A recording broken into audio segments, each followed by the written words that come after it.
അല്ലെ? വീട്ടിൽ നിന്ന് ഇറങ്ങി നമ്മൾ പുറത്തേക്ക് ഇറങ്ങി 10 മിനിറ്റ് ആയിട്ടേ ഉണ്ടാവും. അപ്പം ഭാര്യന്റെ ഫോണ് നമ്മളിങ്ങ് ഇറങ്ങിയിട്ടുണ്ടാവും. ഞാനിപ്പോ അവിടെ നിന്ന് ഇറങ്ങിയിട്ടല്ലേ ഉള്ളൂ, ഇവക്കെന്താ ഞാൻ വേണ്ടത്?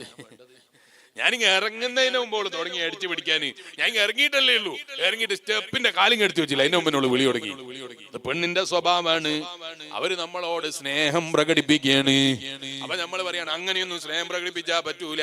മോനെ, നീ പെണ്ണിനെയാ വിവാഹം കഴിച്ചത്, പെണ്ണിന് പെണ്ണിന്റെ സ്വഭാവം ഉണ്ടാവും, പുരുഷന്റെ സ്വഭാവം ഉണ്ടാകൂല. പെണ്ണിന് പെണ്ണിന്റെ സ്വഭാവം ഉണ്ടാവും, അത് ഉൾക്കൊള്ളാനുള്ള മനസ്സ് പുരുഷൻ ഉണ്ടാകണം. 10 മിനിറ്റ് കഴിഞ്ഞിട്ട് ഫോൺ എടുത്തപ്പോൾ എന്തേ വിളിച്ചത്? ഒന്നുമില്ല, നിങ്ങൾ എവിടെ എത്തിന്ന് ചോദിക്കാനാണ്. ഞാൻ നിന്റെ വീടിന്റെ മേൽക്കൂര കാണുന്നുണ്ട്, അത്രയും ദൂരമൊന്നും ഞാൻ പോയിട്ടില്ല, ഞാനങ്ങ് വന്നോളാം. അപ്പോഴാണ് അപ്പുറത്ത് നിന്ന് ചോദ്യം, ആരാ കൂടെ ഉള്ളത്? ഹാജരെടുക്കാൻ പോവാണ്. അല്ലേ? ഇതാണല്ലേ ചില ഭാര്യമാരുടെ സ്വഭാവമാണ്. അത് കഴിഞ്ഞിട്ട് 10 മിനിറ്റ് വിളിച്ചപ്പോ പിന്നെ അടുത്ത ചോദ്യം, ആരാ കൂടെ ഉള്ളത്? ഹാജർ പറയാൻ വേണ്ടി പിന്നെ കൂടെ ഉള്ളവർക്ക് മോൾ സ്പീറാക്കി കൊടുക്കേണ്ടി വരും. കാരണം ഇങ്ങനെ പറഞ്ഞു കൊടുക്കണം ആരൊക്കെയാ ഉള്ളത്. 30 അങ്ങനെ ഹാജർ എടുക്കണം, ആരൊക്കെയാ കൂടെ ഉള്ളത്. സ്നേഹം കൊണ്ട് ചോദിക്കാണ്, ഉൾക്കൊള്ളാനുള്ള മനസ്സ് വേണം. സ്നേഹമാണ് അവർ നമ്മളെ മുന്നിൽ കാണിക്കുന്നത് എന്നുള്ള ഉൾക്കൊള്ളാനുള്ള മനസ്സ് വേണം. അപ്പോഴേക്ക് എന്തിനാണ് ഞാൻ ഇറങ്ങുമ്പോൾ എന്റെ കൂടെ ആരായാൽ എന്താന്നൊക്കെ നമുക്ക് തോന്നുന്നത് പുരുഷന്മാരുടെ സ്വഭാവമാണ്. പുരുഷന്റെ സ്വഭാവം പെണ്ണിനുണ്ടാകൂല, പെണ്ണിന് പെണ്ണിന്റെ സ്വഭാവമേ ഉണ്ടാവുകയുള്ളൂ. ആ സ്വഭാവത്തെയും കൂടി അഡ്ജസ്റ്റ് ചെയ്യാനാണ് പുരുഷന് സാധിക്കേണ്ടത്. അപ്പോഴാണ് കൂടുമ്പോൾ ഇമ്പമുണ്ടാകുന്നത്. തൽക്കാലം അവളോട് ആരൊക്കെയാ കൂടുള്ളത് എണ്ണി പറയാനുള്ള സാഹചര്യം ഇല്ലെങ്കിൽ, മോളെ ഞാൻ കുറച്ച് കഴിഞ്ഞിട്ട് വിളിച്ചാ മതിയോ, ഞാൻ പുറത്താണ്, തിരക്കില്ലാണ്, ഒന്ന് ക്ഷമിക്കണേ, സമയമില്ലാത്തത് കൊണ്ടാണ്, കൃത്യമായിട്ട് ഞാൻ പിന്നെ പറഞ്ഞു തരാമെന്നെങ്കിലും പറയാനുള്ള സന്മനസ് കാണിക്കണം. ഇത് അവൻ ഇഷ്ടപ്പെടാത്തതും താല്പര്യപ്പെടാത്തതും അവൻ അറിയാതെയോ അവന്റെ വെറുപ്പിന്റെ കാഠിന്യം കൊണ്ടോ, അവന്റെ ദേഷ്യത്തിന്റെ കാഠിന്യം കൊണ്ടോ, അവന്റെ സ്വഭാവത്തിന്റെ ദൂഷ്യം കൊണ്ടോ, സാഹചര്യങ്ങളുടെ കാരണം കൊണ്ടോ എന്തെങ്കിലും അവൻ ഇഷ്ടപ്പെടാത്തത് അവന്റെ നാവ് കൊണ്ട് അല്ലാഹു പൊരുത്തപ്പെടാത്തത് പറഞ്ഞു പോയാൽ, അല്ലാഹു പൊരുത്തപ്പെടാത്തത് സംസാരിച്ചു പോയാൽ, അസ്തഗ്ഫിറുല്ലാഹൽ അലീം, അവൻ ഇസ്തിഗ്ഫാർ ചൊല്ലുന്നതിന് മടിയില്ലാത്തവനാകട്ടെ. കേൾക്കുന്ന ഈമാനുള്ള ചെറുപ്പക്കാരെ, നല്ല സന്തോഷം തോന്നി നിങ്ങളെ നാട്ടിൽ വന്നപ്പോ. സുന്നത്തി ജമാഅത്തിന്റെ എല്ലാ പ്രവർത്തകന്മാരും സംഘടനക്ക് വ്യത്യാസമില്ലാതെ സുന്നികളായ മുഴുവൻ മുഅ്മിനീങ്ങളും ഒത്തുചേരുന്ന ഒരു സദസ്സാണ് എന്ന് പറഞ്ഞു. കേട്ടപ്പോൾ വലിയ സന്തോഷം തോന്നി. അൽഹംദുലില്ലാ, അത് കേട്ടപ്പോൾ ഒന്നുകൂടി സന്തോഷം തോന്നി. അതിന്റെ പേര് തഖ്വ എന്നാണ് എന്ന് പറഞ്ഞു. തഖ്വയുടെ പേരിലാണോ നമ്മൾ ഒത്തുചേരുന്നത്? വയല് കേൾക്കുന്ന ചെറുപ്പക്കാരെ, വയലുകളിൽ മാത്രമാകരുത്, നമ്മളൊരു മീറ്റിംഗിൽ പോലും ഒരിക്കലും നമ്മൾ അനാവശ്യം സംസാരിക്കുന്നവരാകരുത്, ആവശ്യമില്ലാത്തത് പറയുന്നവരാകരുത്, ആവശ്യമില്ലാത്തത് ചിന്തിക്കുന്നവരാകരുത്. അതേ, എന്തിലധികം പറയാനാണ്. അതേ, കമ്മിറ്റിയിലും മീറ്റിംഗിലും മാത്രല്ല, നമ്മുടെ കുടുംബ ജീവിതത്തിൽ പോലും നമ്മൾ ആവശ്യമില്ലാത്തത് പറയരുത് എന്നാണ് ഇസ്ലാം. ഏറ്റവും ബഹുമാനമുള്ള സ്വഭാവത്തെ കുറിച്ച് പറയുമ്പോ ഹബീബായ അഷ്റഫുൽ ഖൽഖ് മുഹമ്മദുർ റസൂലുള്ളാഹി സ്വല്ലല്ലാഹു അലൈഹി വസല്ലം തങ്ങൾ പറഞ്ഞില്ലേ, അഹ്സനുകും അഖ്ലാഖാ, നിങ്ങളെ കൂട്ടത്തിൽ ഏറ്റവും ബഹുമാനമുള്ളവരാരാണ് എന്ന് ചോദിച്ചപ്പോൾ ഇവിടുന്ന് പറഞ്ഞത് ഏറ്റവും നല്ല സൽസ്വഭാവികളാണെന്ന് നബി മുഹമ്മദുർ റസൂലുള്ളാഹി സ്വല്ലല്ലാഹു അലൈഹി വസല്ലം. നിങ്ങളെ കൂട്ടത്തിൽ ഏറ്റവും ബഹുമാനമുണ്ടാകേണ്ടവൻ, ഏറ്റവും വലിയ ബഹുമാനമുണ്ടാകുന്നവൻ സൽസ്വഭാവിയാണ് എന്നാണ് നബി മുഹമ്മദുർ റസൂലുള്ളാഹി സ്വല്ലല്ലാഹു അലൈഹി വസല്ലം നിങ്ങൾ പറഞ്ഞത്. അതിനെന്താണ് വേണ്ടത്? ഏറ്റവും നല്ല സ്വഭാവത്തിന്റെ ഉടമകളാകണം. നമ്മൾ തഖ്വന്റെ പേരിൽ ഒരുമിച്ച് കൂടുമ്പോ എന്തായാലും നല്ല സ്വഭാവമായിരിക്കും എന്നുള്ള ഞാൻ പറയണ്ടില്ല. എന്തായാലും തഖ്വന്റെ പേരിൽ ഒരുമിച്ച് കൂടിയിട്ട് ഒരു ഗീബത്ത് പറയലുണ്ടാകൂല, ഒരു നമീമത്ത് പറയലുണ്ടാകൂല, ഒരു കുറ്റം പറയലുണ്ടാകൂല, ചീത്ത വിളിക്കൽ ഉണ്ടാകൂല, നിസാരപ്പെടുത്തൽ ഉണ്ടാകൂല. അവിടെ പിന്നെ സംഘടനയുടെ പേരിൽ അയാളെ പരിഗണിച്ചത് കൂടിപ്പോയി, ഇയാളെ പരിഗണിച്ചത് വേണ്ടതുപോലെ ആയില്ല, ഞങ്ങളെ സംഘടനയായതുകൊണ്ടാണ്, ഇവന്റെ സംഘടനയായതുകൊണ്ടാണ്. അതാണല്ലോ ഇബ്ലീസിന്റെ പരിപാടി. അതൊക്കെ ഇബ്ലീസിന്റെ ഡ്യൂട്ടിയാണ്. അയാൾക്ക് എങ്ങനെ ഉണ്ട് ഇവരെ വസ്വാസാക്കാൻ എന്നുള്ള ചിന്താഗതി അല്ലാതെ ഇബ്ലീസിന് ഉണ്ടാകൂല. ആ ഇബ്ലീസിന്റെ കൂട്ടാളികളായി നമ്മൾ മാറരുത് എന്നാ ഞാൻ പറഞ്ഞത്. ഏറ്റവും നല്ല സൽസ്വഭാവത്തിന്റെ ഉടമകളാകണം. വിട്ടുവീഴ്ച ചെയ്യാനുള്ള അങ്ങേയറ്റത്തെ മനോഭാവം നമ്മൾ സമ്പാദിച്ചെടുക്കണം. അത് കമ്മിറ്റിയിലാകുമ്പോ എന്തായാലും ഉണ്ടാകും എന്ന് ഞാൻ മനസ്സിലാക്കുന്നു. കാരണം നല്ല സ്വഭാവമായാലേ പ്രസിഡന്റ് ആകാൻ കഴിയൂ, നല്ല സ്വഭാവമായാലേ സെക്രട്ടറി ആകാൻ കഴിയൂ, നല്ല ശൈലിക്കാരനായാലേ ഫൈനാൻസിൽ കയറാൻ കഴിയൂ, നല്ല സ്വഭാവക്കാരനായാലേ നാട്ടുകാരുടെ പിടിച്ചു നിൽക്കാൻ കഴിയൂ. അത് വെറും തെക്കുവയുടെ കമ്മിറ്റിയിൽ മാത്രമല്ല, എല്ലാ കമ്മിറ്റിയിലും അങ്ങനെ തന്നെയാണ്. അങ്ങനെയാണെങ്കിലേ നമുക്ക് വളർച്ച ഉണ്ടാകും എന്നുള്ളത് കൊണ്ട് ചിലപ്പോൾ നമ്മൾ നന്നാകാൻ അത് കാരണമാകും. അതേ സ്ഥാനത്ത് നമ്മുടെ കമ്മിറ്റിയിൽ മാത്രം നമ്മളെ സ്വഭാവം നന്നായാൽ പോരാ, ഒരു നിലക്കും മാറ്റാത്ത നമ്മളെ വീട്ടിലും നമ്മളെ സ്വഭാവം നന്നാകണം, നമ്മളെ കുടുംബത്തിലും നമ്മളെ സ്വഭാവം നന്നാകണം. ഭാര്യനോട് നല്ല സ്വഭാവത്തിൽ സംസാരിക്കുന്നവരാകണം, ഉമ്മയോട് നല്ല പെരുമാറ്റമുള്ളവരാകണം, മക്കളോട് നല്ല സ്നേഹവും സഹതാപവും ഉള്ളവരാകണം. അതുകൊണ്ടാണ് ഹബീബ് നബി സല്ലല്ലാഹു അലൈഹി വസല്ലം തങ്ങൾ പറഞ്ഞത്, നിങ്ങളെ കൂട്ടത്തിലെ വലിയവരെ ബഹുമാനിക്കുകയും ചെറിയവരോട് നല്ല സഹതാപം കാണിക്കുകയും ചെയ്യാത്തവൻ എന്നിൽപ്പെട്ടവനല്ല. അല്ലാഹുവിന്റെ റസൂൽ മുഹമ്മദുർ റസൂലുള്ളാഹി സല്ലല്ലാഹു അലൈഹി വസല്ലം. അത് നമ്മൾ ഇഷ്ടപ്പെടാത്തവർ പറഞ്ഞാൽ പോലും ആ ബഹുമാനം കീപ്പ് ചെയ്യാൻ കഴിയണം. ചിലപ്പോ നമ്മൾ ഇഷ്ടപ്പെടാത്തതാണ് പറയുന്നത്, ചിലപ്പോൾ നമ്മൾ താല്പര്യപ്പെടാത്തതാണ് പറയുന്നത്, ചിലപ്പോൾ നമ്മൾ ചിന്തിക്കാത്തതാണ് പറയുന്നത്. എന്നാലും അത് കയ്പുള്ളതാണെങ്കിലും കടിച്ചിറക്കാൻ കഴിയണം. എന്തുകൊണ്ടാണ്? വലിയവരോട് ബഹുമാനം വേണമെന്നാണ് നബി മുഹമ്മദുർ റസൂലുള്ളാഹി സല്ലല്ലാഹു അലൈഹി വസല്ലം പറഞ്ഞത്. യൗവനകാലം എന്ന് പറയുന്നത് മനുഷ്യന്റെ ആരോഗ്യകാലം എന്ന് പറയുന്നത് മനുഷ്യനെ പലപ്പോഴും വഞ്ചിച്ച് കളയുന്നൊരു കാലഘട്ടമാണ്. എനിക്കല്ലേ ആരോഗ്യമുള്ളത്, ബാപ്പാക്കല്ലല്ലോ. ബാപ്പ ഞാൻ പറയുന്നത് പോലെയാണ് കേൾക്കേണ്ടത് എന്ന് ചിന്തിക്കരുത്. കാരണം ബാപ്പാക്കുള്ള എക്സ്പീരിയൻസ് നിനക്ക് ഉണ്ടാകൂല. ബാപ്പ ജീവിതത്തിൽ ഇതുവരെ അനുഭവിച്ച് പഠിച്ച പാഠങ്ങൾ ഉണ്ടല്ലോ, അതൊരിക്കലും നിനക്ക് 10 കൊല്ലം കൊണ്ട് നേടിയെടുക്കാൻ കഴിയൂല, 30 കൊല്ലം കൊണ്ട് നേടിയെടുക്കാൻ കഴിയൂല. വലിയരെ ഞാൻ 30 കൊല്ലം ജീവിച്ചിട്ടില്ലേ, 30 കൊല്ലം ജീവിച്ച 30 കൊല്ലത്തെ എക്സ്പീരിയൻസ് നിനക്ക് ഉണ്ടാവുകയുള്ളൂ. 60 കൊല്ലത്തെ ബാപ്പാന്റെ എക്സ്പീരിയൻസ് നിനക്ക് ഉണ്ടാകൂല. 70 കൊല്ലം ജീവിച്ച ഉപ്പാപ്പാന്റെ എക്സ്പീരിയൻസ് ഉണ്ടാകൂല. അപ്പൊ പിന്നെ വലിയവരെ ബഹുമാനിക്കൽ നിർബന്ധമാണ്. ചെറിയവരാണെങ്കിലോ വയത് കേൾക്കുന്ന ഉപ്പമാരെ ചെറിയവരോട് നല്ല സഹതാപമുള്ളവരാകണം. അവർക്ക് നമ്മൾ അത്ര എക്സ്പീരിയൻസ് ഇല്ല എന്നതിന്റെ പേരിൽ അവരെ നമ്മൾ ഒരിക്കലും ചെറുതാക്കി നിസാരപ്പെടുത്തുന്നവരാകരുത്. മറിച്ചോ അവരെയും കൂടി ഉൾക്കൊള്ളുന്ന മനോഭാവം വേണം, അവരെയും കൂടി കൂട്ടിപ്പിടിക്കുന്ന മനോഭാവം വേണം. പണ്ട് കാലം മുതലേ വേണം, ഇപ്പോഴും വേണം. പണ്ടത്തെ കാലം പോലെ അല്ല ഇന്നത്തെ കാലം എന്ന് പറയുന്നത്. ഇന്നത്തെ കാലത്ത് ഒന്നുകൂടി അപ്ഡേറ്റ് ആയിട്ട് വേണം, പഴയ കാലം പോലെ പോരാ. പണ്ട് കാലം എന്ന് പറഞ്ഞാൽ ബാപ്പ ഒരു മകനെ വിളിക്കുമ്പോ എടാ ഇങ്ങോട്ട് വാടാ എന്നൊക്കെ പറഞ്ഞാൽ മക്കൾക്ക് ഒരു വിഷമമൊന്നും ഉണ്ടാകൂല. ഇന്നത്തെ കാലം എന്ന് പറഞ്ഞാൽ അങ്ങനെയല്ല. അവർ ലോകത്തിന്റെ പല ദിക്കുകളിലുള്ള സ്നേഹങ്ങളെ അനുഭവിക്കുകയും മനസ്സിലാക്കുകയും ചെയ്യുന്ന ഒരു കാലഘട്ടത്തിലാണ് നമ്മൾ ജീവിച്ചുകൊണ്ടിരിക്കുന്നത്, അല്ലേ? പഴയകാലം എന്ന് പറഞ്ഞാൽ അവരവരുടെ വീട്ടിലും അവരുടെ സാഹചര്യത്തിലും അവരുടെ കുടുംബത്തിലും അവരുടെ നാട്ടുകാരിലുള്ള സ്വഭാവം മാത്രമേ അവർക്കറിയുള്ളൂ. സ്വഭാവം മാത്രമല്ല ഇന്നത്തെ നമ്മളെ മക്കൾക്ക് അറിയുന്നത്. ആണോ? ഇംഗ്ലീഷുകാരന്റെ സ്വഭാവം അറിയാം, അറബികളുടെ സ്വഭാവം അറിയാം, ഹിന്ദിക്കാരുടെ സ്വഭാവം അറിയാം, ഇപ്പൊ കൊറിയൻസിന്റെ സ്വഭാവം അറിയാം, അല്ലേ? ഭാഷയൊന്നും അറിയില്ല. അവരുടെ സ്വഭാവമൊക്കെ ഇപ്പൊ ഇങ്ങനെ സിനിമയിലൂടെയും അല്ലാത്തതിലൂടെ ഒക്കെ കുട്ടികളൊക്കെ പല വീഡിയോയിലും ചിത്രങ്ങളിലും കാണണ്ടെന്ന് വിചാരിച്ചാൽ പോലും അവരനുഭവിക്കുന്ന ഒരു കാലഘട്ടത്തിൽ അവർ ജീവിച്ചുകൊണ്ടിരിക്കുന്നത്. എല്ലാം റിയൽ ജീവിതം മാറി ശരിയായ ജീവിതം എന്താണ് എന്നറിയാതെ എന്തൊക്കെയോ ഇല്ലാത്ത റിയൽ വീഡിയോകൾ സമൂഹത്തിന് സമർപ്പിച്ച് ജീവിതത്തെ മുന്നോട്ട് തള്ളി നീക്കുന്ന ഒരു കാലഘട്ടത്തിലാണ് നമ്മൾ ജീവിച്ചുകൊണ്ടിരിക്കുന്നത്. പേര് റിയൽ എന്നായിരിക്കും, യഥാർത്ഥത്തിൽ റിയലുമായിട്ട് യാതൊരു ബന്ധം ഉണ്ടാവില്ല, അല്ലെ? റിയൽ എന്നാണ് പേര്, പക്ഷേ റിയൽ ലൈഫുമായിട്ട് ഒരു ബന്ധം ഉണ്ടാവില്ല. അവരഭിനയിച്ച് കാണിക്കുന്ന ജീവിതം യാഥാർത്ഥ്യ ജീവിതത്തിലേക്ക് ചേർത്തി നോക്കിയാൽ ഒരു ബന്ധമില്ലാത്ത ജീവിതമായിരിക്കാം. പക്ഷേ നമ്മളെ മക്കൾ ഇത്തരം ജീവിതം ഉണ്ട് എന്ന് വിചാരിച്ച് അനുഭവിച്ച് കാണിക്കുന്നവരുടെ ജീവിതം കണ്ടിട്ട് എന്റെ വീട്ടിൽ മാത്രം എന്താ പഠിച്ച റബ്ബേ ഒരു നരകായി പോയത് എന്ന് മക്കൾ ചിന്തിക്കാനുള്ള അവസ്ഥ ഉണ്ടാക്കരുത്. അത് ഇന്നത്തെ കാലത്ത് മാത്രമല്ല, ഏത് കാലത്തും അങ്ങനെയാണ്. ഞാൻ ഇന്നലെ പറഞ്ഞിരുന്നു, മഹാനായ നബിയുല്ലാഹി ഖലീലുല്ലാഹി ഇബ്രാഹിം അലാ നബിയിന അലൈഹിസ്സലാം അവിടുത്തെ ചരിത്രത്തെ കുറിച്ച് പറഞ്ഞിരുന്നു. ഇന്നലെ ഞാൻ ഇവിടെ മംഗലാപുരത്ത് വെച്ച് പ്രസംഗിക്കുമ്പോൾ, മൂടബിദ്രിയിൽ വെച്ച് പ്രസംഗിക്കുമ്പോൾ പറഞ്ഞിരുന്നു, ആ ഇസ്മായിൽ നബി അലൈഹിസ്സലാം ആകുന്ന മകനെ അറുക്കാൻ വേണ്ടി റബ്ബിന്റെ ഓർഡർ വന്നപ്പോൾ മഹാനായ നബിയുല്ലാഹി ഖലീലുല്ലാഹി ഇബ്രാഹിം അലാ നബിയിന അലൈഹിസ്സലാം ചെയ്ത പണി എന്താണ്? മോനെ ഒരു രക്ഷയില്ല, ഇന്ന് ഞാൻ എന്തായാലും അറക്കാൻ പോവാണ്, ഇനി എന്നോടൊന്നും പറയണ്ടെന്നാണോ? അല്ല, എന്റെ റബ്ബ് നിന്നോട് അറക്കാൻ വേണ്ടി ഓർഡർ ചെയ്തിട്ടുണ്ട്. ഇനി എന്നോട് മുഖത്ത് നോക്കിയിട്ടൊന്നും പറയാൻ പാടില്ല. കാരണം എനിക്ക് നിന്നെക്കാളും വലുത് എന്റെ റബ്ബാണ്. നിന്നെ ഞാൻ എന്തായാലും അറുത്തിട്ട് മാറ്റിയിട്ടല്ലാതെ ഇനി മറ്റൊരു പരിപാടിക്ക് ഞാനില്ല.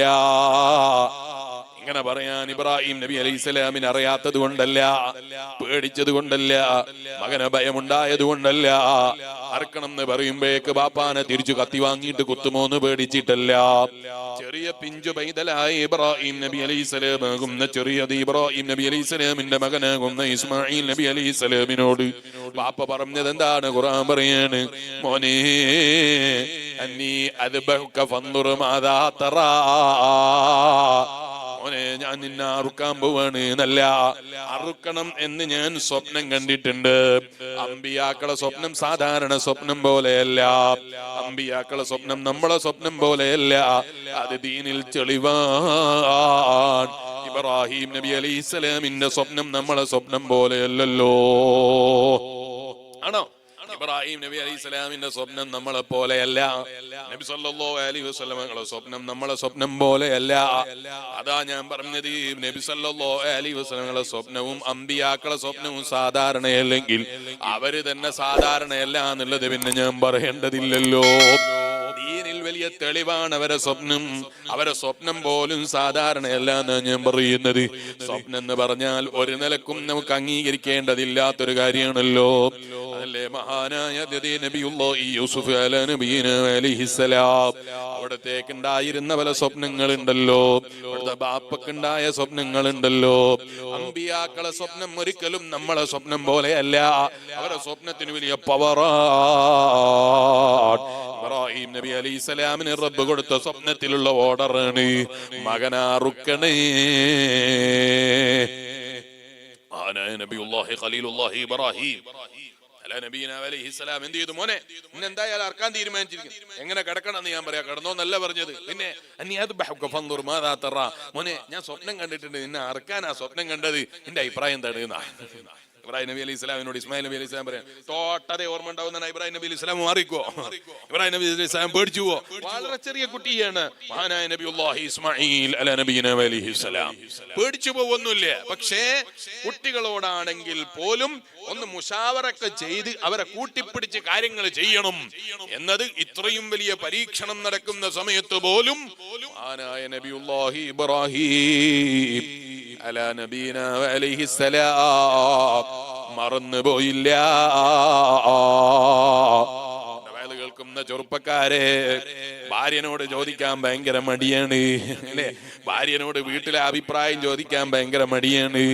അങ്ങനെ ആകരുത് എന്നാണ് ഇസ്ലാം നമുക്ക് നൽകുന്ന കാഴ്ചപ്പാട്.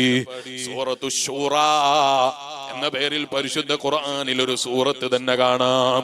മുശാവറ ചെയ്യൽ വലിയ ബഹുമാനമായിട്ടാണ് ഇസ്ലാം നമ്മളെ പഠിപ്പിക്കുന്നത്. കാര്യങ്ങളെ കുറിച്ച് നിങ്ങൾ ചർച്ച ചെയ്യണേ. അല്ലാഹുവിന്റെ ഖുർആൻ കേൾക്കുന്ന ചെറുപ്പക്കാരാ, ഏറ്റവും ജീവിതത്തിൽ നമ്മൾ സമ്പാദിക്കേണ്ട ഏറ്റവും നല്ല ഏറ്റവും വലിയ അമലി അത് സൽസ്വഭാവമാണ്. അഹ്സനുക്കും അഖ്ലാഖാ അശ്റഫുൽ വറാ മുഹമ്മദുർ റസൂലുള്ളാഹി സ്വല്ലല്ലാഹു അലൈഹി വസല്ലം. ആ സ്വഭാവം നമ്മൾ വീട്ടിലാണ് ഏറ്റവും നല്ല സ്വഭാവം കാണിക്കേണ്ടത്. കമ്മിറ്റിയിൽ നല്ല സ്വഭാവം കാണിച്ചില്ലേ നാട്ടുകാർ തച്ച് പല്ലു വെച്ച് കളിയും. അതുകൊണ്ട് തന്നെ നാട്ടുകാരെ മുമ്പിൽ നല്ല സ്വഭാവമായിരിക്കും, നാട്ടുകാരെ മുമ്പിൽ ഭയങ്കര ജോറായിരിക്കും. കാരണം തെറ്റിയിട്ട് പറഞ്ഞാൽ പിറ്റേ ദിവസം നാട്ടിൽ ഇറങ്ങി നടക്കാൻ പറ്റൂല. ജനങ്ങളൊക്കെയും ഒന്നിച്ചെതിരായ പിന്നെ പിടിച്ചു നിൽക്കാൻ കഴിയൂല.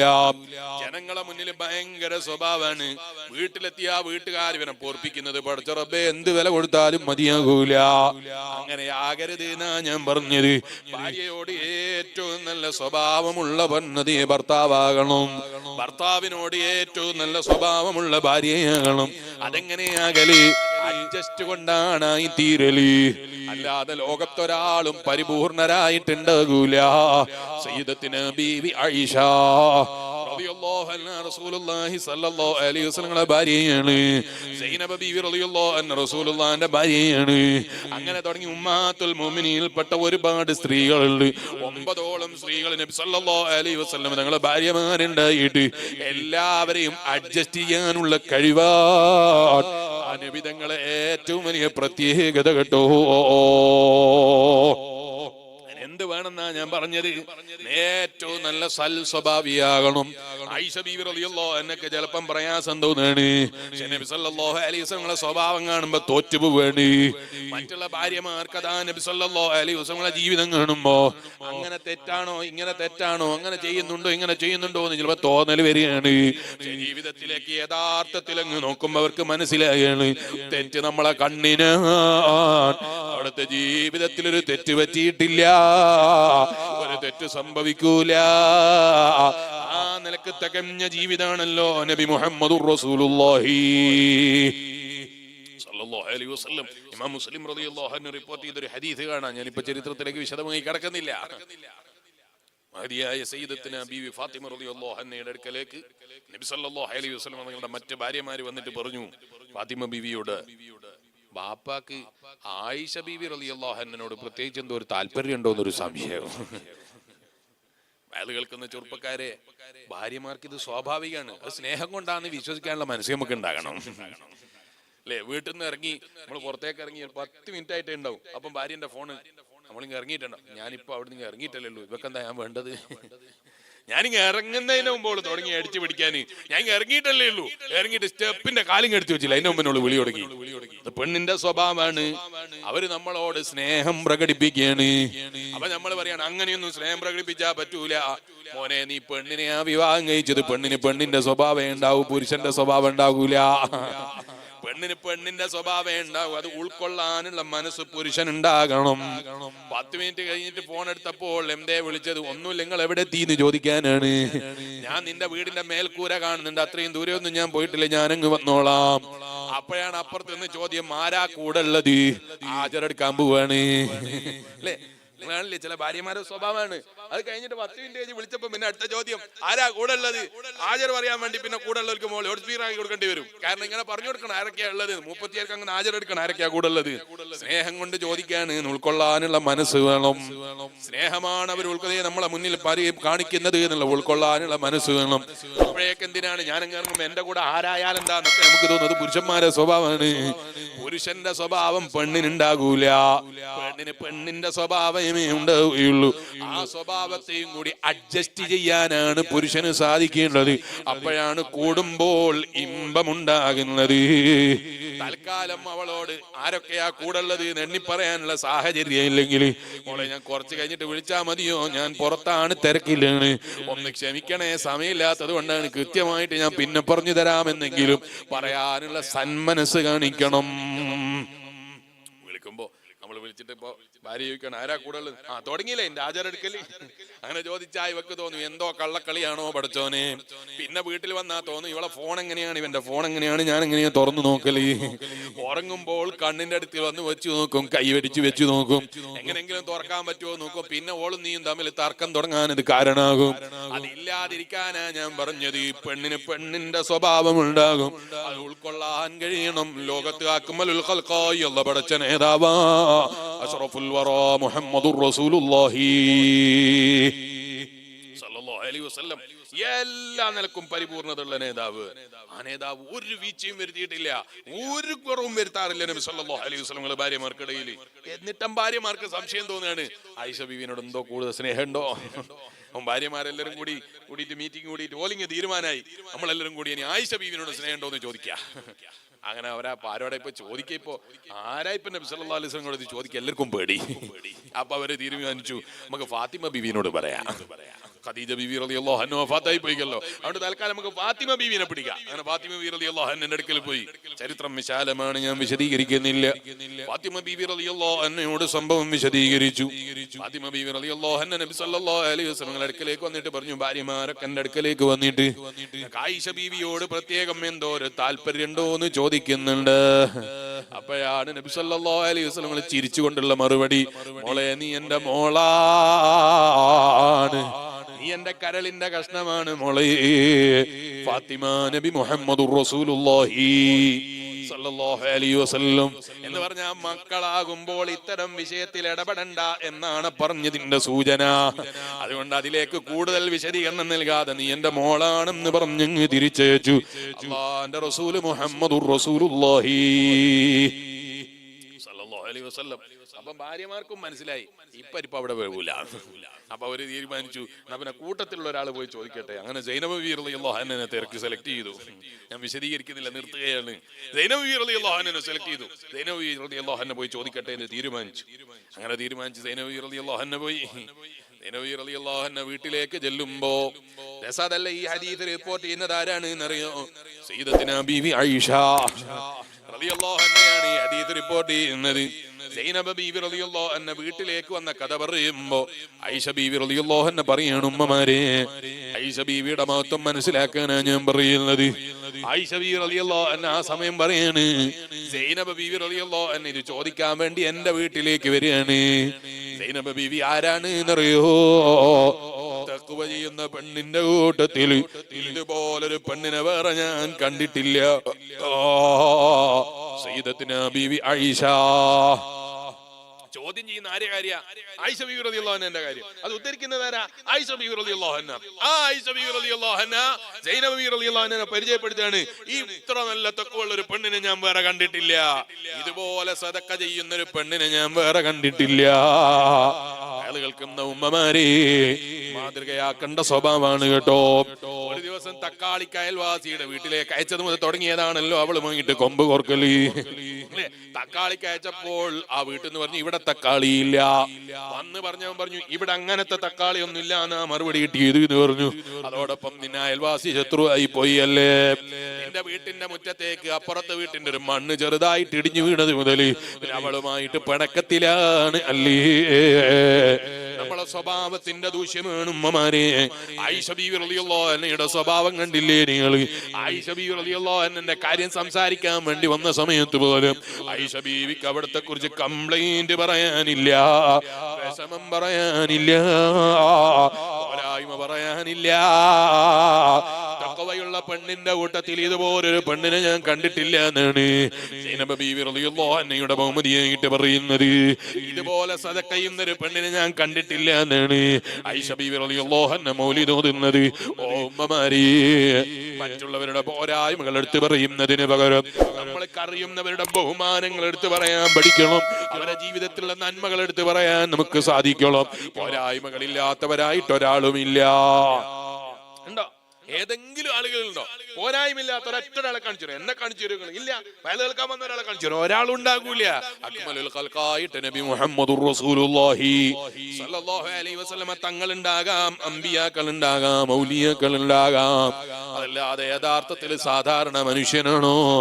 അവർക്കൊരിക്കലും പരിപൂർണനാകാൻ കഴിയൂല. പോരായ്മകൾ ഉണ്ടാകാം, അതേ തകരാറുകൾ ഉണ്ടാകാം, വീഴ്ചകൾ ഉണ്ടാകാം. അത് പരസ്പരം അഡ്ജസ്റ്റ് ചെയ്തുകൊണ്ട് അവരുടെ നന്മകളെ എങ്ങനെ ഉപയോഗപ്പെടുത്താൻ കഴിയുമെന്ന് ചിന്തിക്കുന്ന ചിന്താഗതിയുണ്ടല്ലോ, അവിടെ അല്ലാതെ വിജയം കണ്ടെത്താൻ സാധിക്കൂല. ആയിഷ ബീവി റളിയല്ലാഹു അൻഹ സൈനബ ബീവി റളിയല്ലാഹു അൻഹ എന്തെങ്കിലും ഒരു നെഗറ്റീവ് ഉണ്ടോ എന്ന് ചിന്തിച്ചോ? ഇല്ല. ഏതെങ്കിലും ഒരു നെഗറ്റീവ് എഴുതി വിടാനുള്ള സാഹചര്യമാണ് എഴുതി വിട്ടാലോ എന്ന് ചിന്തിച്ചോ? ഇല്ല. ആ സമയത്തും സൈനബ ബീവി റളിയല്ലാഹു അൻഹ ബഹുമാനം പറയാണ്. സൈനബ ബീവിയുടെ മൗലിദ് ഓതുകയാ സയ്യിദത്തുനാ ബീവി ആയിഷ റളിയല്ലാഹു അൻഹ. ഇപ്പൊ ചില ആളുകൾക്ക് ഒരു സംശയയുടെ ബാക്കിയായി, ആയിഷ ബീവിനോട് റസൂലുള്ളാഹിക്ക് എന്തോ സ്നേഹം കൂടുതൽ ഉണ്ടേനോ മുലിയാരെ? അതിനെപ്പറ്റി നിങ്ങളൊന്നും പറഞ്ഞില്ലല്ലോ. എന്തോ കൂടുതൽ ബഹുമാനം, എന്തോ സ്നേഹം ഉണ്ടായിരുന്നോ? അതൊരു ചോദ്യമാണ്. ഉണ്ടായിരുന്നോ? ചോദിക്കട്ടെ. ആ ചോദ്യത്തിന്റെ ഉത്തരം ആയിഷ ബീവി റളിയല്ലാഹു അൻഹയോട് പ്രത്യേകമായ സ്നേഹമൊന്നും ഉണ്ടായിട്ടില്ല. എല്ലാരോടുള്ള സ്നേഹം തന്നെ ഉണ്ടായിട്ടുള്ളത്. പിന്നെ എന്താ ഉണ്ടായത്? മൈലുൽ ഖൽബ് ഉണ്ടായിട്ടുണ്ട്. എന്ന് പറഞ്ഞാൽ ഹൃദയത്തിന് കൂടുതൽ ഒരു ചാഞ്ചാട്ടം ഉണ്ടായിട്ടുണ്ട്. കാരണം സയ്യിദത്തുനാ ബീവി ആയിഷ റളിയല്ലാഹു അൻഹ അത്ര ഇൽമുള്ള പെണ്ണായിരുന്നു, അത്ര നല്ല ജീവിതം നയിച്ച പെണ്ണായിരുന്നു. സയ്യിദത്തുനാ ബീവി ആയിഷ റളിയല്ലാഹു അൻഹ അബൂബക്കർ സിദ്ദീഖ് റളിയല്ലാഹു അൻഹുവിന്റെ മോളായിരുന്നു. അങ്ങനെ ഒരുപാട് ബഹുമതിയുള്ള മോളാണ് സയ്യിദത്തുനാ ബീവി ആയിഷ റളിയല്ലാഹു അൻഹ. സ്നേഹം ഉണ്ടായിട്ടില്ല, മൈലുൽ ഖൽബ് ഉണ്ടായിട്ടുണ്ട്. സ്നേഹം ഒരുപോലെയാണ്. ഭാര്യനെ ഫ്രണ്ടായിട്ട് കണക്കാക്കരുത്. ഭാര്യനെ ഫ്രണ്ടായിട്ട് കണക്കാക്കുന്നത് ഫ്രണ്ട്ഷിപ്പ് വേണ്ടാന്നല്ല, ഭാര്യമാർക്കിടയിൽ ഫ്രണ്ട്ഷിപ്പും വേണം, വേണ്ടാന്നല്ല ഞാൻ പറഞ്ഞത്. നമ്മളെ സാധാരണ ഒരു ഫ്രണ്ടിനെ പോലെ ഭാര്യനെ കാണരുത്. എന്താ ഭാര്യ എന്ന് പറഞ്ഞാല്, ഫ്രണ്ട് എന്ന് പറഞ്ഞാൽ ചിലപ്പോ നമ്മൾ പോകുമ്പോ ചിരിക്കും, സലാം പറയും, അവൻ കഴിഞ്ഞ് പോയാൽ പിന്നെ അടുത്ത കൊല്ലത്തെ വേദന ആ ഫ്രണ്ടിന് ചിലപ്പോൾ നമ്മൾ ഓർമ്മ ഉണ്ടാവുള്ളൂ, അടുത്ത പരിപാടി വരുമ്പോ ചിലപ്പോൾ ഓർമ്മ ഉണ്ടാവുള്ളൂ. അതുപോലെ ഭാര്യനും ആയി കിട്ടണം എന്ന് വിചാരിക്കരുത്. നമ്മൾ വീട്ടിൽ പോകുന്ന സമയത്ത് മാത്രം എന്തെല്ലാം അസുഖം തന്നെയല്ലേ റാഹത്തല്ലേ എന്ന് ചോദിക്കുന്ന ഒരു ഭാര്യ, അങ്ങനെ ഒരു ഭാര്യ ഉണ്ടാവൂല. അവക്ക് ഏത് സമയത്ത് നമ്മൾ അവൈലബിൾ ആകണം. എന്ത് തിരക്ക് പറഞ്ഞാലും, എന്ത് തന്നെ ആകാശം ഇടിഞ്ഞു വീണു എന്ന് പറഞ്ഞാലും ഭാര്യനെ ഭാര്യയായിട്ട് തന്നെ കാണണം. അപ്പോഴേ അവർക്കത് മതിയാകുള്ളൂ. അതുകൊണ്ട് അവർക്ക് ഒരു സമയം നമ്മളെ ജീവിതത്തിൽ നമ്മൾ മാറ്റിവെച്ചു കൊടുക്കണം. അവരോട് വെറുപ്പ് പിടിക്കാൻ പാടില്ല, അവരോട് ദേഷ്യം പിടിക്കാൻ പാടില്ല. അതാ ഞാൻ നേരത്തെ പറഞ്ഞത്, വീട്ടിൽ നിന്ന് ഇറങ്ങിയിട്ട് 10 മിനിറ്റ് കഴിഞ്ഞാൽ അവരാദ്യം വിളിച്ചിട്ട് എവിടെയാണുള്ളത് എന്ന് ചോദിക്കും. അത് കഴിഞ്ഞിട്ട് ഹാജരെടുക്കും. അത് കഴിഞ്ഞ് പിന്നെ 2 മണിക്കൂർ കഴിഞ്ഞാൽ നമ്മൾ എവിടെയാ പോകുന്നതൊക്കെ പറഞ്ഞു കൊടുത്തിട്ടുണ്ടാവും. അപ്പൊ പിന്നെ വിളിച്ചിട്ട് എന്താ ചോദിക്കേണ്ടത് തിരിയാത്തോണ്ട് ചോദിക്കുന്ന ചോദ്യമാണ് എവിടെയാ എത്തിയത് അല്ലെ. അപ്പൊ ചോദിക്കുമ്പോ എവിടെയാ എത്തിയത് എന്ന് വെച്ചാൽ ഇന്ന സ്ഥലത്തെത്തി. അതെന്താ ഇത്ര ലേറ്റ് ആയത്? അല്ല നമ്മളെ ട്രെയിന് ലേറ്റ് ആയതിന് എനിക്കിപ്പോ എന്തോ ചെയ്യാൻ പറ്റുമോ? ട്രെയിനല്ലേ ലേറ്റ് ആയത്, ഞാനല്ലല്ലോ. ഞാൻ ട്രെയിനിൽ കയറി ഇരുന്നിട്ടുണ്ട്, ട്രെയിനിന്റെ ഉള്ളിലിരുന്ന് ഓടിയത് കൊണ്ട് ഞാൻ നേരത്തെ എത്തൂലല്ലോ എന്നൊന്നും ഓളോട് മറുപടി പറഞ്ഞിട്ട് കാര്യമില്ല. അത് അവരുടെ സ്നേഹപ്രകടനത്തിന്റെ ഭാഗമാണെന്ന് വിശ്വസിച്ച് അവരെയും കൂടി ഉൾക്കൊള്ളാനുള്ള മനസ്സാണ് പുരുഷൻ ഉണ്ടാക്കിയെടുക്കേണ്ടത്. ആ സ്വഭാവത്തെ കുറിച്ചാണ് നബി സല്ലല്ലാഹു അലൈഹി വസല്ലം തങ്ങൾ പറഞ്ഞത്, അഹ്സനുക്കും അഖ്ലാഖാ. നിങ്ങളുടെ കൂട്ടത്തിലെ ഏറ്റവും ഉന്നതരായവർ, ഏറ്റവും നല്ല സൽസ്വഭാവം കാണിക്കുന്നവരാണെന്ന് നബി മുഹമ്മദുർ റസൂലുള്ളാഹി സല്ലല്ലാഹു അലൈഹി വസല്ലം. ഞാൻ എന്റെ പ്രസംഗം നിർത്തട്ടെ. ഈമാനുള്ള ഉപ്പമാരെ, ആ ഒരു സ്വഭാവവും ശൈലിയും നമ്മളെ ജീവിതത്തിൽ ഉണ്ടാക്കിയെടുക്കണം. അല്ലാതെ നമ്മൾ കല്യാണത്തിന്റെ മുമ്പ് കാണുന്ന സ്വഭാവം അതാണ് ഭർത്താവിന്റെ സ്വഭാവം എന്ന് പെങ്ങന്മാരെ നമ്മൾ തെറ്റിദ്ധരിക്കരുത്. ഇപ്പൊ ചില സ്ത്രീകൾ വിചാരിച്ചത് ഈ ചാറ്റിങ്ങിലൊക്കെ കാണുന്ന ഒരു സ്വഭാവം ഉണ്ടല്ലോ, അതാണ് ശരിയായ പുരുഷന്റെ സ്വഭാവം എന്നാ. അങ്ങനെ സ്ത്രീകളും വിചാരിക്കരുത്, സ്ത്രീകളെ മോശത്തരാണ്. അങ്ങനെയാണോ? പുരുഷന്റെ സ്വഭാവം കല്യാണത്തിന്റെ മുമ്പ് വാട്സപ്പിൽ ചാറ്റ് ചെയ്യുമ്പോഴുള്ള സ്വഭാവമാണോ ശരിയായ സ്വഭാവം? അതുകൊണ്ടാണ് ഇസ്ലാം പറഞ്ഞത് വിവാഹം കഴിഞ്ഞിട്ടല്ലാതെ നിങ്ങൾ ഒരു ചാറ്റിങ്ങും ചെയ്യണ്ട. എന്താ കാരണം? വിവാഹം കഴിഞ്ഞിട്ട് യഥാർത്ഥത്തിൽ അനുഭവിച്ചിട്ടേ കാര്യമുള്ളൂ. സ്വപ്ന ലോകത്ത് ജീവിക്കുമ്പോഴുള്ള സംസാരം കണ്ടിട്ട് നീ കല്യാണം കഴിച്ചാൽ ചില 2ാമത്തെ ദിവസം തന്നെ രണ്ടാളും പിരിയേണ്ടി വരും അല്ലേ? അങ്ങനെയല്ലേ? വാട്സപ്പിൽ ചാറ്റ് ചെയ്യുമ്പോഴാണില്ലേ ചില ആളുകൾ വിദേശ രാജ്യത്തായിരിക്കും ഉണ്ടാകുക. തലവേദനയാണെന്ന് പറയുന്ന ഒരു കാമുകി തലവേദനയാണെന്ന് പറയും, മോനങ്ങന്ന് ചോദിക്കാണ്, ഞാൻ ടിക്കറ്റ് എടുത്തങ്ങ് വന്നാലോ? ഭാര്യ 10 പ്രാവശ്യം പറഞ്ഞിട്ടുണ്ടാവും തലവേദനയാണ്. നിനക്കവിടെ തലവേദനയായ എനിക്കും തലവേദനയാണ്, ഒരു സ്വൈര്യവും തരണ്ടെന്നാ അവന്റെ മറുപടി. രാജസ്ഥാനത്തെ ചാറ്റ് ചെയ്യുന്നൊരു പെണ്ണുണ്ട്, ഓള് വിളിച്ചിട്ട് തലവേദനയാന്ന് ചോദിക്കും, മോൻ അങ്ങനെയുള്ള മറുപടി, ഞാൻ ടിക്കറ്റ് എടുത്തങ്ങ് വന്നാലോ അല്ലെ? ചോദ്യം കേട്ടാ തോന്നി എന്തൊരു പഞ്ചാര വാക്കാ പഠിച്ചോനെ, ഇങ്ങ എത്തിക്കിട്ടിയാ മതിയായിരുന്നു. എത്തിയിട്ട് വേണ്ട ഇതിനെ സൈക്കിളിന്റെ കോലം തിരിയണമെങ്കിൽ അല്ലെ? അത് സ്വാഭാവികമായി ഇബ്ലീസ് ഉണ്ടാക്കുന്ന ചില പഞ്ചാര വാക്കുകളാ. അത് കേട്ടിട്ട് അതാണ് യഥാർത്ഥത്തിൽ ദാമ്പത്യ ജീവിതം എന്ന് വിചാരിക്കരുത്. എല്ലാ പുരുഷനും ഇങ്ങനെയാണെന്ന് വിചാരിക്കരുത്. പുരുഷന്മാരെ ശരിയായ സ്വഭാവം തിരിയണമെങ്കിൽ കുറച്ച് ദിവസം പുരുഷന്റെ കൂടെ ജീവിക്കണം. അപ്പൊ ആ പുരുഷന്റെ സ്വഭാവം മനസ്സിലായ പുരുഷൻ ഒരിക്കലും പെണ്ണിനെ പോലെയല്ല. അവർക്ക് പെട്ടെന്ന് കാര്യങ്ങൾ തീരുമാനാക്കണം. ഭാര്യമാർക്ക് അങ്ങനെയല്ല. സ്ത്രീകളെല്ലാം പറ്റി കുറെ സമയം വേണം, എല്ലാറ്റിനും സമയം എടുത്ത് ചിന്തിച്ച് ആലോചിച്ച് അത് 4 ആളുകളോട് പറഞ്ഞിട്ടൊക്കെ വേണം അവർക്ക് ചെയ്യാൻ. പുരുഷൻ അങ്ങനെയൊന്നുമല്ല. പുരുഷൻ അപ്പൊ തന്നെ ചെയ്ത് കാര്യങ്ങളൊക്കെ കഴിഞ്ഞ് അവർക്ക് അവന്റെ വയ്ക്ക് വേണം. അതാണ് പുരുഷന്റെ സ്വഭാവം എന്ന് പറയുന്നത്. അത് ഉൾക്കൊള്ളാനുള്ള ഒരു മനസ്സ് പെണ്ണിനും വേണം. നല്ല ഭർത്താവുണ്ട്, പക്ഷേ ഭർത്താവ് ഇടയ്ക്കിടെ വിളിച്ചിട്ട് നീ എന്താ കഴിച്ചത് എന്ന് ചോദിക്കാത്തതിന്റെ പേരിൽ ഭർത്താവിനെ സ്നേഹിക്കാത്ത പെങ്ങളായി പോകരുത് ഉമ്മമാരെ. നീ എന്താ കഴിച്ചത് എന്ന് ചോദിക്കാത്തതിന്റെ പേരിൽ, നീ എന്തൊക്കെയാ ഉണ്ടാക്കിയത് എന്ന് ചോദിക്കാത്തതിന്റെ പേരിൽ, നിന്റെ വീട്ടിൽ എന്തൊക്കെയാ നീ വാങ്ങിയത് എന്ന് ചോദിക്കാത്തതിന്റെ പേരിൽ, ഓ പെങ്ങന്മാരെ, ഭർത്താവിന് എന്നോട് സ്നേഹമില്ലാന്ന് തെറ്റിദ്ധരിക്കരുത്.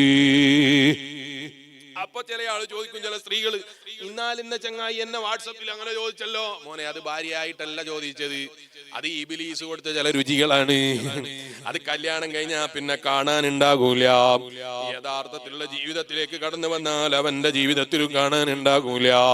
അത് കണ്ടിട്ട് അതായിരിക്കും യഥാർത്ഥത്തിൽ സ്വഭാവം എന്ന് വിചാരിച്ചിട്ട്, ഓ പെങ്ങളെ, കാണുന്നവന്റെ പിന്നാലെ 2 മക്കളെയും കൈ വെച്ചിറങ്ങിപ്പോയാൽ, കാണുന്നവന്റെ പിന്നാലെ 2 മക്കളെയും വലിച്ചെറിഞ്ഞിറങ്ങിപ്പോയാൽ പിന്നെ തിരിച്ചു വരാനുള്ള കേന്ദ്രങ്ങൾ ഉണ്ടാകൂല.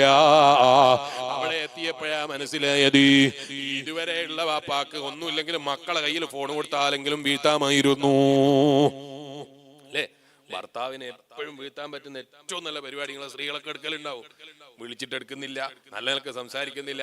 അവ നമ്മളെ സംസാരിച്ച് പഠിക്കുന്ന മോളില്ലേ, ഓളെ കൊണ്ട് ബാപ്പാന്നൊന്ന് വിളിപ്പിച്ചാൽ മതി, അപ്പൊ അവന്റെ സ്വഭാവം ശരിയായ നല്ല സ്വഭാവമാകും. അങ്ങനെ ചില കാണില്ലേ, മക്കളെ ആദ്യം ഫോണിൽ വിളിക്കുക, ഭാര്യ ആദ്യം ഫോൺ എടുക്കൂല, എന്നെ ഭാര്യ മക്കളെ കൊണ്ട് ഫോണിൽ വിളിപ്പിക്കൂ അല്ലെ. അപ്പം ഭർത്താവ് എത്ര തിരക്കിലാണെങ്കിലും ആ കുട്ടികളെ സൗണ്ട് കേൾക്കുമ്പോ ഭർത്താവിന്റെ സ്വഭാവം അങ്ങ് മയാവും. ആണല്ലേ നിങ്ങൾ? ഈ ചാൻസും കൂടി ഇല്ലാതെയാകും ഏതോ കാമുകന്റെ കൂടെ ഇറങ്ങിപ്പോയാൽ. കാരണം കുട്ടികൾ പിന്നെ കൂടെ ഉണ്ടാകൂല, കുട്ടികൾ വിളിച്ചാ പിന്നെ കേൾക്കുന്ന ശൈലി ഉണ്ടാകൂല. അതുകൊണ്ട് അത് കേൾക്കുന്ന പെങ്ങന്മാര് ഓൺലൈനിൽ ചതിക്കാൻ ഇറങ്ങിയിരിക്കുന്ന ഏതെങ്കിലും കാമുകന്മാരെ സ്വഭാവങ്ങളിട്ട് അതാണ് സ്വഭാവം എന്ന് വിചാരിച്ചിട്ട് ഏതോ കാമുകന്റെ പിന്നിൽ ഇറങ്ങിപ്പോയാൽ പിന്നെ വിരൽ കടിച്ചിട്ട് കാര്യമുണ്ടാകൂല.